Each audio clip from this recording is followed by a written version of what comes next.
What About Vietnam? A podcast with Gary Newsom. The series where Gary talks with travellers about their experiences and adventures. Find out more about Vietnam from the people who have actually been there. What about Vietnam? Whether it's adventure, exploring the culture and cuisine, shopping, or just soaking up the sun. Let Carrie and her travellers pave the way for a magical holiday in Vietnam. What about Vietnam?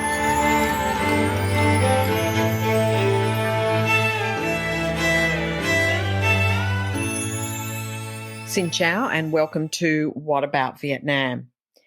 When you think about Vietnamese cuisine, I'm not sure whether you do the same thing as I do, but the first thing I think about is banh mi, my absolute favourite snack food. I think about Vietnamese pho, and I'm thinking about all those beautiful, fresh aspects of Vietnamese cuisine because their fruit, vegetables, seafood, etc., is just that. It's straight from the farm to the table, and the flavours are definitely rich. And I think it's those flavours and the variance there is available for chefs coming to Vietnam or developing their skills and their training in Vietnam that is really springing forth some fine dining experiences that are worth talking about. And worth talking about with my guest today, Raj Taneja. Raj has a very deep level of understanding of fine dining as he's very heavily involved with Chaîne. He's going to tell you more about that involvement and really where that fits in developing the fine dining industry within Vietnam. We're going to meet some chefs, and he's done a fabulous job in being able to step inside some of these restaurants to have a quick word with some of the chefs that are really changing the landscape of what the fine dining experience can be for us in Vietnam now. So you're really going to get inside their heads. So I'm hoping that's going to make it just a richer experience for you when you go and possibly visit some of these restaurants. I know certainly I'm going to check them out. So stay tuned for the episode. It's a real different mix this time because we do have some interviews, so you'll have to be a little bit forgiving of some of the noise, which really belongs to Vietnam and just it's a noisy country, so really hard to clip those out. But Raj has got some great insights for us to better understand the growth of fine dining in Vietnam and what we've got to look forward to at those tables.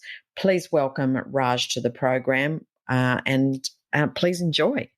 So Raj, maybe tell us a little bit about what you do and how fine dining with great chefs, hotels, sommeliers is broadening the scope of food experiences in Vietnam. Right. So, Carrie, my name is Raj Taneja, and I'm the president of an ancient culinary organization called La Chaîne de Rôtisseurs. We were founded in 1248, so that's 774 years ago, by King Louis IX, now known as Saint Louis. And he was an Epicurean, very special king in the era of the Crusades of France, and very, very well respected for his love of food and also his straight pointed approach towards things like law and settling disputes. So the way that I got involved with this organization was that I staged as a chef when I was very young at an institute in my hometown, Calgary, Alberta, Canada. And I became aware of the Chaîne at that point in time. The organization itself was very difficult to join, so they actually have a limit on members. And what the organization is it's a group of people that enjoy or love fine dining. And the idea of this group is to both celebrate conviviality, so celebrate coming together on the table, but also to challenge and improve the world of fine dining and hospitality. So here I am in Vietnam, looking around going, well, where's my great organization that promotes fine dining culture and is great with hospitality, goes to the hotels and knows everyone? It didn't exist here.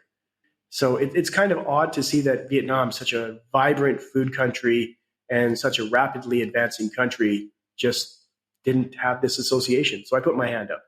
And I thought it would be easy. I thought I'd come to Vietnam and I'd basically find my successor and, make some friends and have some great dinners and then be able to go on my way as sort of an advisor. And what it's really become is a life's work. It's become a really hands-on thing. And I'm really grateful for being able to do this here. Okay. Well, I imagine with that kind of challenge on your plate, so to speak, no pun intended, there would be lots of opportunities for exploration and experience and meeting new people, trying new food, testing out different locations, all sorts of things. So talk to us a little bit about, just how you've gone about establishing this and, what some of the experiences that you can share with it. Right. So look, I've been active in this market. We'll say I've been looking at this market or looking at Vietnam since 2014, hosting events or dinners almost monthly since 2016. And we consider our dinners to be challenge dinners. So when we go to a hotel or if we go to a restaurant, we say, this is who we are as an association. Although most expat chefs and most expat hoteliers will know who we are. They understand that we carry a lot of weight, and they understand that when we host an event, their peers are watching. So their peers are actually evaluating whether or not they're doing a good job. And it can mean a lot for career advancement for people. If they do a great event with our association, we know that it gets to the right people. So we have been doing that type of work since very early on. And that's very similar to what you'll find in many other countries, whether you go to the US or whether you go to Germany or France or Italy. But really, our work in Vietnam is a lot more. My job as the president means that I'm continuously in the air. I'm continuously trying all sorts of food throughout the country. I'm trying all sorts of hospitality. So if there's a new 5-star hotel being built, I'm there. If there's a new restaurant that's opening, I try to get there. I try to interact with the chefs and the owners as well as the hoteliers in this country. And then really that's the first step of it. And then, behind what we do, obviously the dinners are great. They produce great photographs. They produce great media and attention for this country. And because of that, certain groups are definitely looking at Vietnam to invest in this country because they see us as a trusted organization within Vietnam. So they can look at Vietnam through our lens and see how Vietnam is performing, whether positively or negatively, based on the type of activity and the amount of activity we're getting. But we also do things like we also work with young chefs. We're actually trying to host international and national competitions. The other thing that we try to do is we're trying to provide international food support and aid to those in need. So we're working with groups like Streets International and La Boulangerie Française, two great groups. And it's actually a unique opportunity. They take the impoverished people and try to break the chain of poverty. And, this country has a really beautiful set of indigenous people that really could use the help. And I think it's a great idea to be able to tap this fantastic resource of people and bring them out of what they're doing now into what could potentially be the world's greatest chefs in the future. So it's a humongous opportunity to take the indigenous and teach them some skills that will change the course of their lives and the course of their families' lives forever. Finally, we're also working to develop training in the hospitality and food and beverage industries. And what that means is by bringing an accredited organization, accredited school, not just vocational, but something that carries weight. So someone can go to school in hospitality or someone can go to school in food and beverage and use that, use those papers, use that certificate to work anywhere in the world. That will then open a lot of doors for Vietnam. Okay. So if I am an international luxury traveler and I'm aware of your organization, I possibly have attended some dinners in other places, how would I go about finding those restaurants or, tracking those restaurants down? Do you have some particular favorites you'd like to share with us that we can warn everybody about, including myself? Oh, I'm certain that we're going to grab a dinner at some point in time, Gary, as Definitely. soon as you get back to Vietnam. So, yeah, there are some favorite restaurants, and it's unfortunate because of COVID, some people have packed it in, but others have persevered. So, the top of my mind is obviously Tung Dining. Tung is a very special chef. He's now been in Vietnam for 3 years. He comes from a fairly humble business family and had never wanted to, or had been told not to ever go into the culinary arts. But he found himself in Scandinavian countries, really falling in love with this, and came back to Vietnam. I believe it was something like 2017. He competed for the James Beard Foundation here in Vietnam solo against hotel teams that had 5 or 6 people, and came in third place. And that's when he sort of said, maybe I need to be here in Vietnam. So I guess a few months later, they founded this company called Tung Dining. And this is the first chef that has brought degustation menus to Vietnam. So imagine going to a restaurant and they say, okay, this is the menu. And someone might say, well, I want this and this. And they say, no, you get everything on this menu. And people are really perplexed. He changed the food culture in this country, and he's a maverick.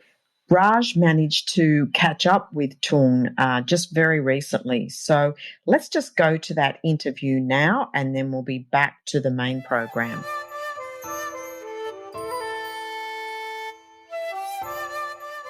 Or how would you describe the food here at Tung Dining?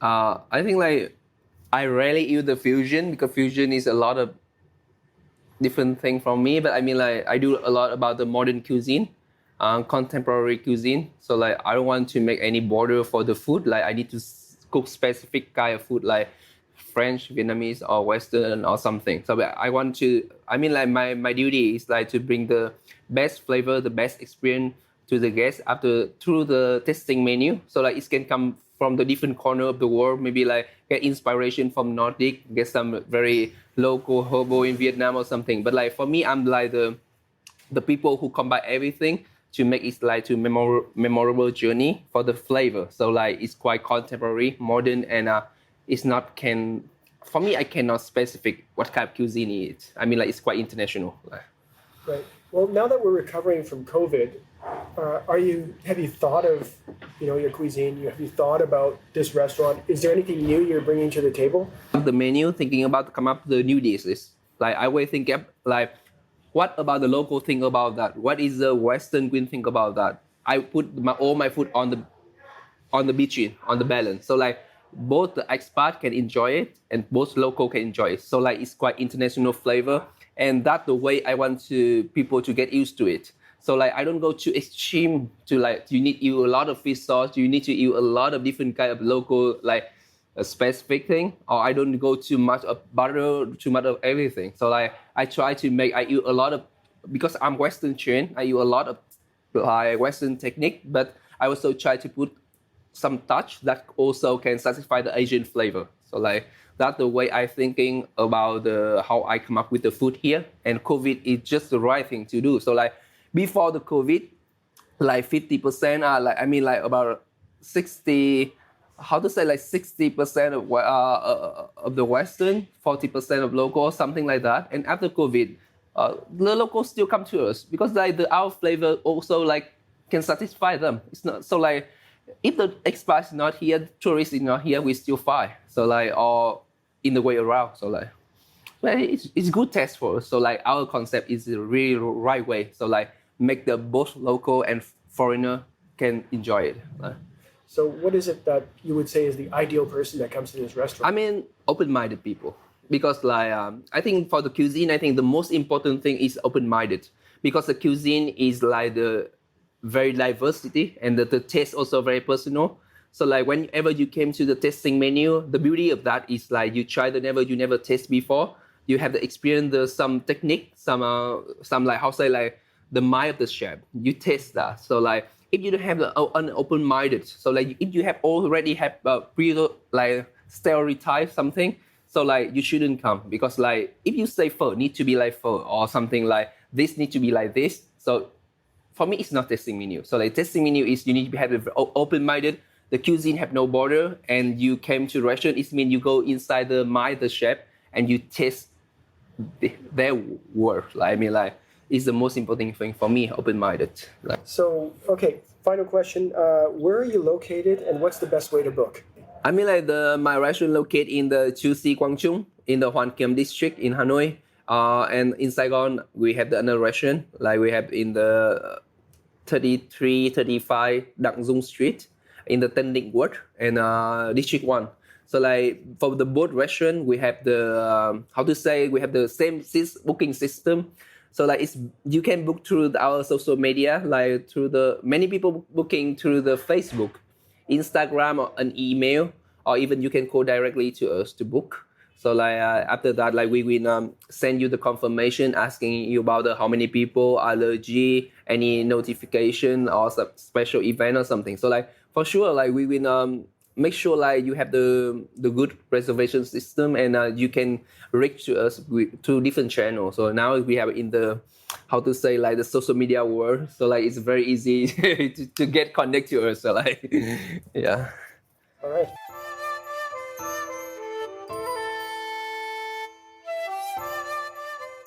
He has two restaurants in this country now. We have one in the north, which is Tung Dining, Tung, and then we have one in the south, which is A. It's actually Ao because it's the A with the circle on top. It's a Scandinavian letter by Tung. So those are two restaurants you must absolutely try. The second one is beautiful, and they are both equally delicious to eat at. We also have a restaurant called Cuisine, which is helmed by Chef Nico Kekimoro. And Nico is an Italian chef who works from the heart. He is extremely skilled. I think he's probably one of the two top skilled Italian chefs that I know in this country that really just balanced, smiling, lovely, and always positive and constructive, and just someone I have the ultimate amount of respect for. And his food is great. So let's just jump very quickly with Raj again, as he was able to catch up with Nico. And Nico was talking to Raj in Hanoi, and we're just going to have this little quick grab, which I know you're going to love, and then we'll get straight back to the main show.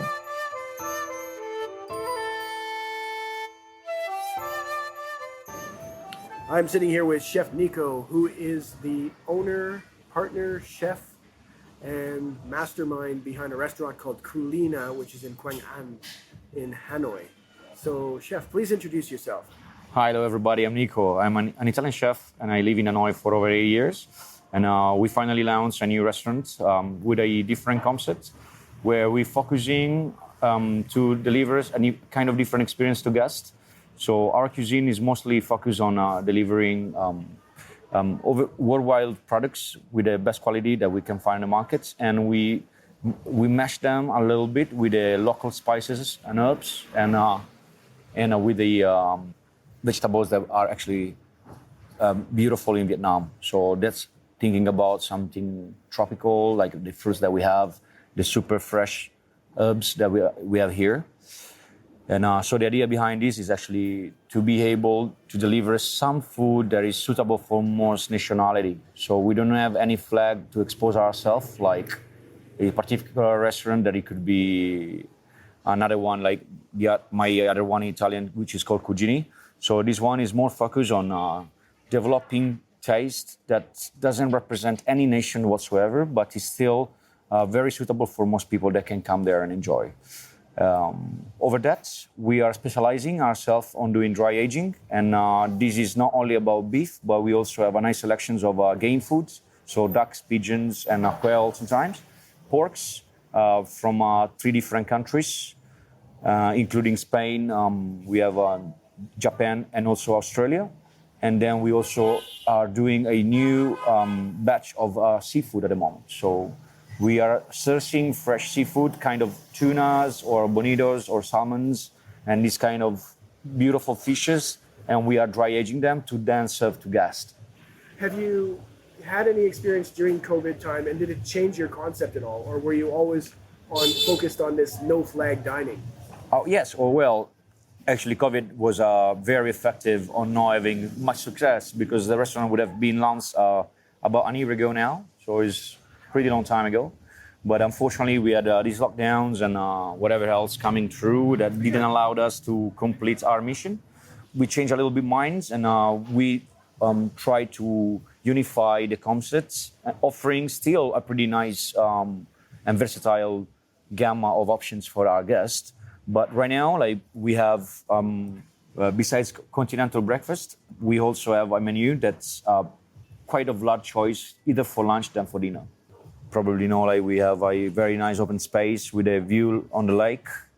The kitchen is right in front of guests, where they can see exactly how the food is cooked for them and how we keep our equipments and the way that we treat our ingredients and whatsoever. So I think this is like a new things in Hanoi, because it's still missing a little bit of a contact between the back of house and the guests that come in to dine in. So that I think is one of the strong point that we have in our place.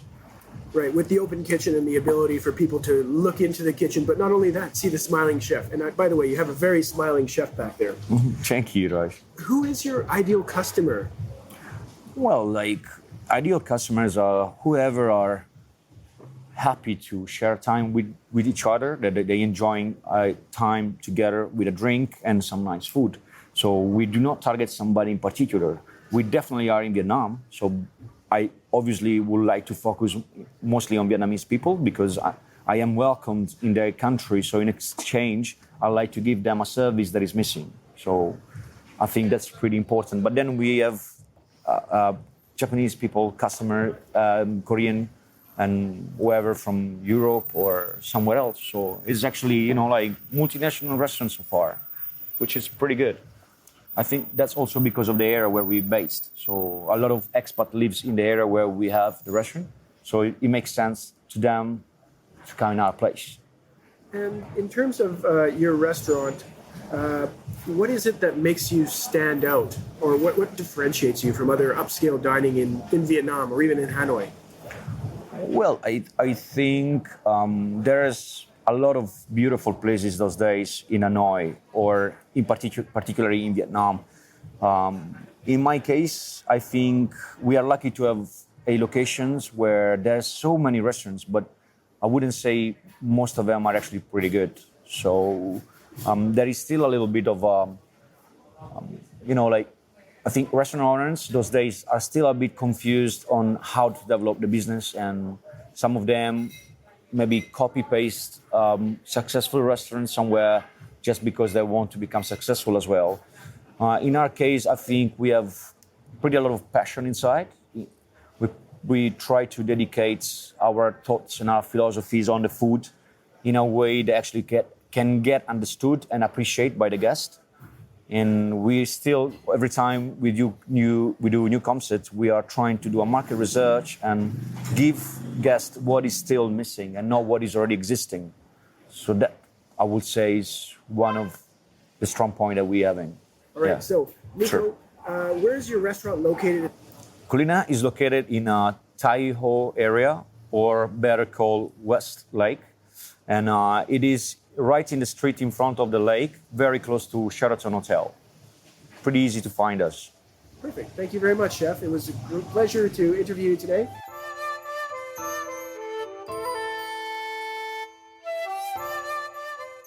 And he's just opened up a new restaurant in Hanoi called Culina, which is, funnily enough, Australian modern bistro dining. So it might be something of very big interest to you, Carrie. Yeah, funny about that. I don't necessarily go to Vietnam to have Australian food. just a note to self. Well, let's see where that leads us.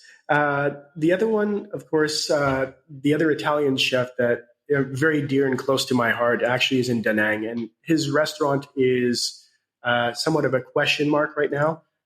Because it is temporarily closed because of the harsh closures in Da Nang. And it's a restaurant that was called El Pec, and the chef's name is Alessio Rassam.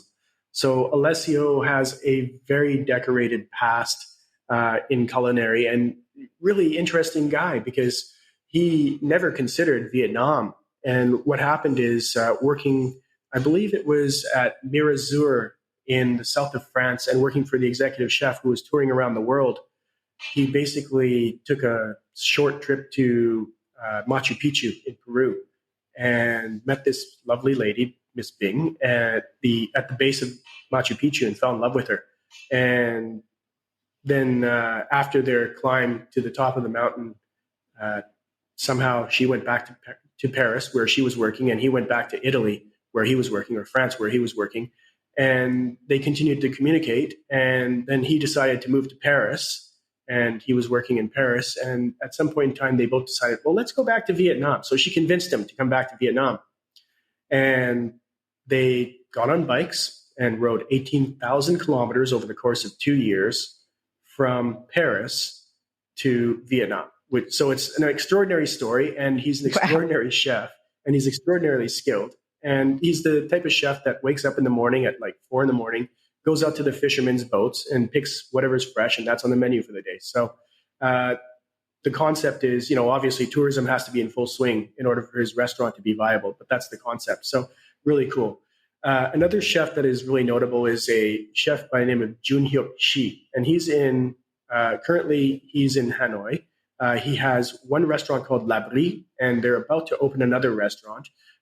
Chef Chi is a Korean chef that was trained in Osaka and did his stage in Tokyo.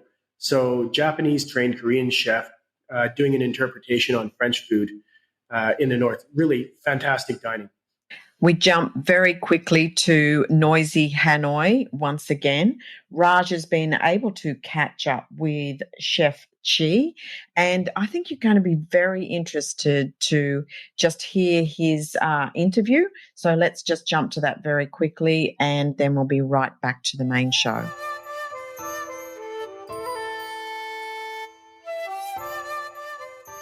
Chef, please introduce yourself, your full name and your restaurant. My name is Jun Hyuk Chi.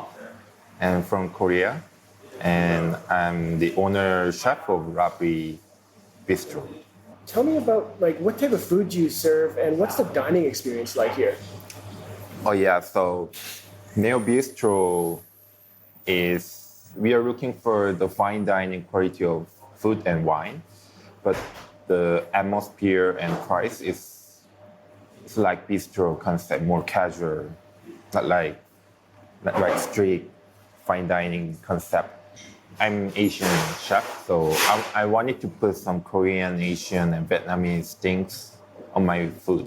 So based on French technique, our concept is Oriental Neo Bistro. It means the dining experience is the most important part of our restaurant. The dining and enjoying the vibe and the drinking wine is different story. What makes you different from other fine dining in Vietnam?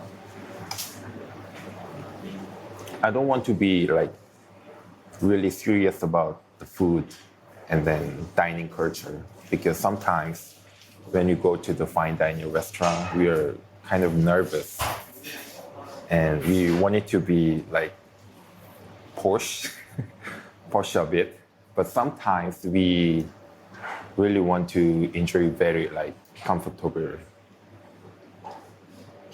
So it's about comfort and accessibility. Yeah. And being able to have people that come to your restaurant feel at ease. Yeah, just enjoying the food and wine. Because Labri means the shelter, so escape place. So don't think about the other things, and just focus on the food and wine and just enjoying. Chef, it's been lovely talking to you. Thank you very much for this tidbits. Thank you. And as you say, 감사합니다. 감사합니다. Pleasure.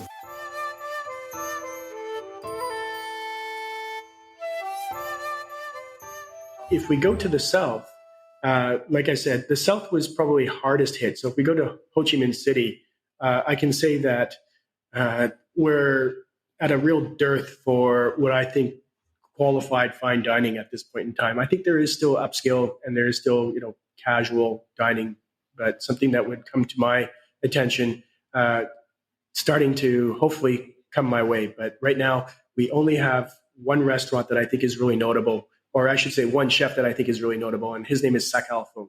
And Sakal he's a Cambodian native, but he went to France, grew up in France, served with the military in France. Basically, was cooking for top brass and generals in the French military, and wound up here in Vietnam. And again, Sakal is the always smiling, humble, but extremely skilled chef. And he's got 2 restaurants in Ho Chi Minh City. So he's got one restaurant called Le Canton, which is has been there for ages. I think I might even say 1999, if I recall correctly, because he did the dinner for the state visit of François Mitterrand when he came to Vietnam. And he's got a relatively new restaurant called Petit in Thao Dien, or District 2. So, I'm hoping to see more chefs come back to Vietnam. I think that there are a great amount of talent in this country.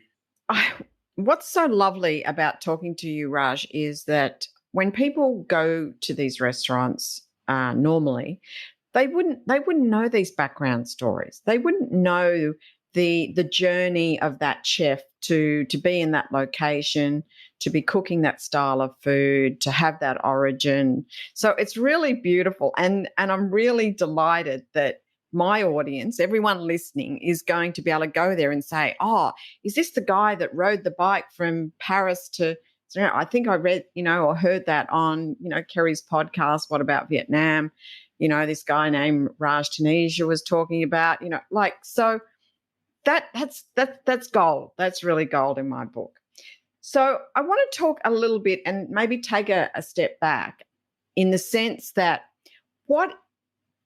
is there something about Vietnamese food, as in its natural produce, as in its seafood? Is that what draws chefs to Vietnam, or is it the opportunity, to bring that wonderful fusion together? Because you've spoken about Italian, French, Korean, Japanese, and that kind of eclectic mix must really produce some exquisite food. But is it actually the produce in Vietnam? Because everybody talks about Vietnamese food is so fresh, very fresh to the table. Seafood in particular is high quality, or it certainly has been in my experience. But everything kind of tastes richer. I don't know, even the vegetables, the herbs, the spices seem to have strong aromas. They seem to, I don't know, just have more to them than possibly what I'd find in my supermarkets here, or even on the organic tables that I would buy from. Is there any truth to that? Is there anything in that inspires chefs to want to be in Vietnam and explore that further? I do believe there is a correlation when people do land here, especially if they travel through the region. So if you've been to Thailand and Laos, and maybe you've been to Indonesia or Cambodia, Vietnamese produce does stand out, whether it's the chicken eggs, which are almost like neon on the inside and just beautiful, taste beautiful, to if you're making, chicken, and the confit that comes out of that is superb. I cannot describe the flavors that we get from the local produce, but Vietnam's been in the produce game for a very long time. I think what put Vietnam on the map was in the 1960s was the export of lettuce and cabbage from Dalat. And we still see that there's a lot of product that leaves Vietnam, not even touching local shelves because it's so good. So Vietnam is a great growing region. I even learned from your podcast that tulips that are in the Netherlands actually are grown in Vietnam. So there we go. You're a wealth of information for me as well. Yes. Well, and I've spoken to people about pepper in Phu Quoc, and I was talking to McQuell, and he was telling me, don't just think about pepper. What about the honey?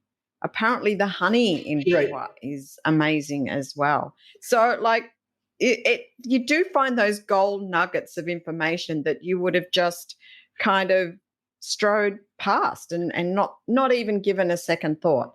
I mean, I know there's a lot of talk about fish sauce as well, the quality of fish sauce with anchovies and, that sort of thing. And I mean, I don't have a lot of knowledge, but just the little bits that I've picked up from some of the food people that have been on my show have really opened my eyes. So I actually go into a place now, and when I'm tasting something, I'm thinking of it in a different way. I'm thinking about, gee, that pepper's hot, or the chili, or I can taste the mani flavor that's coming from the fish sauce. That sort of, it just gives me a kind of a richer experience, I guess. And that's what I want for people who listen to the podcast. That's what I want for them. So, it's just good to get your feedback on that. Well, you don't need to go too far about the fish sauce item. Actually, a lot of the fish sauce in Vietnam gets repurposed into Western brands. So you may have heard of Worcester sauce, or you might have heard of even the soy sauce from Kikkoman. Some of that is partially made in Vietnam. It comes from, there's a fish sauce factory in Phu Quoc. There's also a fish sauce factory in Phan Viet that supplies to these companies. So they are doing their purchasing here because obviously we produce a great product. With respect to pepper, I think Phu Quoc gets a lot of credit for their pepper, but there are multiple varieties of pepper throughout Vietnam that are really great. There's the verbena pepper as well, which is both can be used both as a skin product as well as a food product, which is located a little bit further up into Vietnam. I think that also Vietnam faces really, really harsh competition from the Cambodian pepper compot, which is actually very close to Phu Quoc. So that whole region is full of pepper, thanks to the influence of Indochina and the French in the past. Raj, tell us about some of the 5-star hotels. Well, maybe I shouldn't be saying this, a great hidden secret of Vietnam is that luxury is extremely affordable. You should be saying it. A 5-star hotel in Vietnam, sometimes less than $100 US a night. It's okay. Maybe they'll raise the prices after I say this.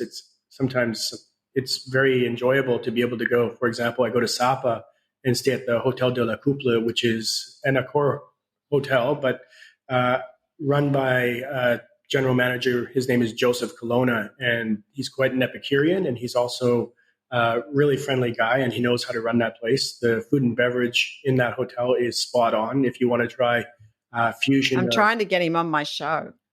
All right. Okay. Well, I'll send him a good note. All right. So I will let him talk about that at some point in time. So that's one. We have these mystic hotels like the Legacy Yentu. Again, it's an Accor hotel. It seems like I'm going to have to talk about a different brand after this.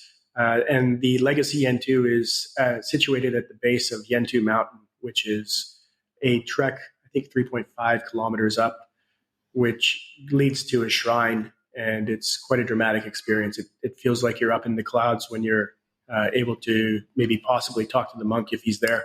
So that's pretty interesting. We have a new hotel that just opened in Hanoi called the Capella Hotel, the Capella Group out of Singapore, making waves with ultra high-end luxury. And they've got Bill Bensley trying to put a story together for that. So I think Bill Bensley was also in the Legacy Yentu and also at the Hotel de la Couple in Sapa. So those are 3 hotels that I think are notable. Within Ho Chi Minh City, there are currently hotels being built. So we will see how they are after launch. I can't comment before they're open, but one of my favorites that I typically stay at regularly just because it's relatively modern and has a great rooftop bar is the M Gallery. And being a member of their group brings a lot of privilege. So I like to go there and then, basically I'm stuck in the hotel all day due to the privileges that they give me. So there's a lot of that. One of the things that I get to do now that I've experienced a lot of the 5-star hotels throughout the country is I get to now go to boutique hotels. So although I've been spending a lot of time in the upper range, you're going to start to find that a lot of my intelligence will shift down one notch. And the other thing that we're working on with the Chaîne is actually creating a guide. So because we're in 90 countries, we have 25,000 members. Of our membership, 7,000 of them are professionals in the food and beverage and hospitality industries. It's poignant. You mentioned that you don't know these stories about these chefs. Well, if I was to say, Carrie, here's a guide that talks about, here's the chef, here's the restaurant they're at. There's a small little story about who they are. And basically being able to do this for food, beverage, hotels, maybe even suppliers and grocers, because if I'm coming to a country, I might not just want to go out and eat. I might actually want to go to a fine grocery and cook for myself at some point in time, especially in Vietnam. So it's basically, being able to launch in Vietnam. We're going to launch probably this year in Vietnam, and then it will be radiate outwards. So Vietnam, Thailand, Cambodia, Laos, maybe Indonesia, and then probably I have to go back to my home country and give some homage to the chefs that really supported me early. So we'll do Canada. And hopefully at some point in time, I'll be able to come and shake your hand in Australia as well. And this guide, you're saying this is for Vietnam? Well, or would this be all the countries that you kind of mentioned? Yeah, so we'll do it edition by edition based on, obviously we don't want to make it a humongous directory. It's going to I was going to say it could be a big book. Yeah, so it's going to contain a lot of content based on one-to-one interaction. So to tell the world that this is someone special, we'll do an edition probably to start for Vietnam. And then I might have to, because obviously the content for fine dining in Vietnam is quite small. So being able to say, okay, we'll do Vietnam, Cambodia, Laos, Thailand, maybe in one edition, I think is still something that can fit in your suitcase. And then we will do another edition for other countries. So we hope to, again, I don't think it'll be 90 editions immediately, but there is a goal to maybe have several hundred editions, depending on how many markets and the size of our guide. The other thing is, I think street food is a very important aspect of eating culture in a lot of countries, whether it be Rome or whether it be Hanoi. And so being able to not invite these street food vendors into our association, which is incorrect, but to say someone within our association probably is an expert in that realm, and having them curate a piece of the guide saying, okay, give us 5 or 6 venues that you absolutely adore, and let's go and eat at those places, and let's take photos and let's put them within our guide. So people have options now. So I think it's a little bit better than what's currently available to the market. I think someone would want to put that in their handbag. They probably would want to read it on a plane over and then be fully prepared and fully interested in the life story of some of these chefs that they're going to meet. Well, certainly for this show, we'll be able to put the transcript together. So all of your restaurants that you've mentioned, your chefs, etc., and links to your website will all be there. I imagine with your events, you do kind of an announcement to that, and obviously send out invitations. Is that how it works? We certainly do. So what we have is we do have a mailing list for Vietnam. We typically like to say that we have our events planned out for the year, although they tend to get canceled with COVID closures and restrictions. And we're hoping that now that Tet is over, that we will see some clarity with respect to reopening. So let's cross our fingers, Carrie. I need you on this one. Raj, I've got big hopes for the Year of the Tiger. So let's be brave, let's be bold. I'm going to be bold in asking one last question. Do you have a favorite dish in Vietnam that is kind of your go-to favorite? I spent a lot of time in the South. So although there are some phenomenal dishes in the North, and for example, the origin of pho is supposedly to be Nam Dinh, and enjoying my Nam Dinh pho is always a treat, and it's always some sort of comfort food for me. I find myself in the South enjoying broken rice, so com tam, sitting there with the grilled meat out on the street corner.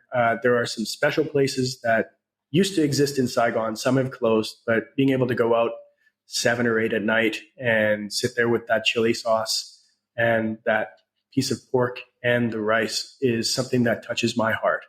To the point where I was in Nha Trang about 2 weeks ago, and I walked by a stall and I was like getting late for my flight. And I said, my flight can wait. And I sat down at the stall and I had a lovely Nha Trang com tam, which isn't exactly as good as what they have in Saigon, but pretty good. And then I rushed off to the hotel to get on the car to go back to the airport. Way to go. It's been really great to chat with you. I'm looking forward to staying in touch. I'll make sure we put the links in, especially those to Streets International. I know you have a very deep heart and affection for that organisation as I do. I've had Neil Burmis on the show talking about streets. So we really want to see Streets International back in Hoi An as the borders open. And obviously the work you do there is much appreciated. Any last words from my guests before we close out? Yeah, so one thing that I'd love to say is that for those that are looking to come to Vietnam and really make an impact, you do need to touch base with these organizations like Streets, like La Boulangerie Française, and basically see how you can help. So I'm happy to be a liaison for that. They're always looking for something, and so let's see what can happen. So my heart goes out to anyone who's trying to support the people in this country. Okay, thanks very much for being on the program, Raj. Thank you very much, Carrie. Thank you for listening. Check out the episode notes for more information. What about Vietnam? Don't forget to subscribe, rate and review, and stay tuned for more fun adventures in Vietnam.